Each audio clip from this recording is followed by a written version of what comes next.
नमस्कार मंडळी, स्वागत आहे तुमचं आमच्या चॅनल तडकतं फडकतं मध्ये. आणि आज आपण नेहमीप्रमाणे भेटलो आहोत. आपली मुलाखत नेहमीसारखीच मस्त होणार आहे. तर आपले प्रमुख पाहुणे यायच्या आधी मी काही बोलू इच्छितो. बघते दुनिया सारी ती म्हणजे आपली मुलाखत एकदमच लय भारी. तर ह्या वेळेला मुलाखतीमध्ये एक नाही तर दोन प्रमुख पाहुणे येत आहे. जी लोक करतात नाटके त्यांना देतात ते एकदम बेदम फटके. तर आपले प्रमुख पाहुणे येत आहे लोकेश शेंडीवाले. नमस्कार. नमस्कार सर. नमस्कार. तर आपले प्रमुख पाहुणे आलेले आहेत पहिले. आता आपण दुसऱ्या प्रमुख पाहुण्यांना बोलवत आहोत. ते म्हणजे आपले राहुल पानवाले.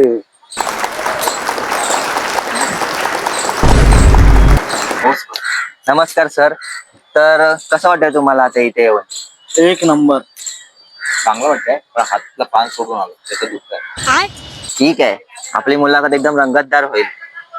तर तुम्ही इथे आलात तर त्या बदली मी तुमच्याशी दोन ओळी मांडू इच्छितो. तुम्ही आमचे पानवाले, तुम्ही आमचे शेंडीवाले. तुम्ही आमचे शेंडीवाले. अरे पण तुमच्यापेक्षा भारी दिसतात ते इथले गटर आणि नाले. बाबा काय नाही. तर चला तर मग सुरुवात करूया आजच्या मुलाखतीला. तर लोकेश सर, मी माझे पहिले 3 प्रश्न तुम्हाला विचारणार आहे. तर त्यातला माझा पहिला प्रश्न असा आहे, तुम्ही आत्ता काय काम करता ते आम्हाला तर सगळ्यांना चांगलंच माहिती आहे. पण माझा प्रश्न असा आहे की तुम्ही लग्नाआधी काय काम करत होतात, म्हणजे लग्नाआधी तुम्ही काय करत होतात? लग्नाआधी जे हवं ते करायचो आणि लग्नानंतर जिंदगी खराब. जाऊ दे, तुम्हाला नाही समजणार.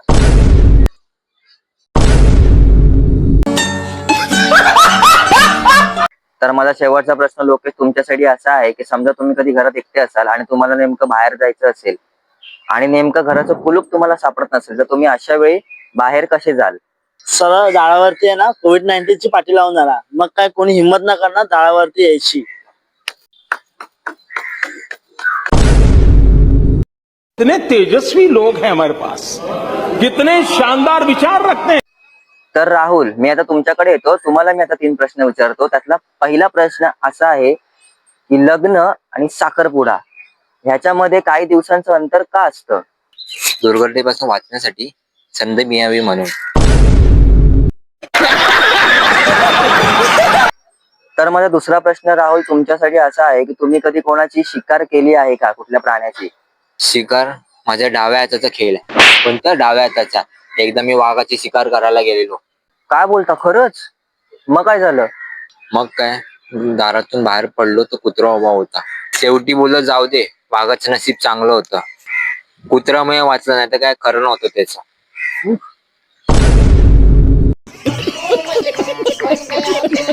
तर माझा शेवटचा प्रश्न राहुल तुमच्यासाठी असा आहे की माणसाचे डोळे केव्हा उघडतात? सहसा मी कोणाला याचं उत्तर सांगत नाही, पण तुम्हाला म्हणून मी सांगतो. माणसाचे डोळे झोपेतनं उठल्यावरती उघडतात.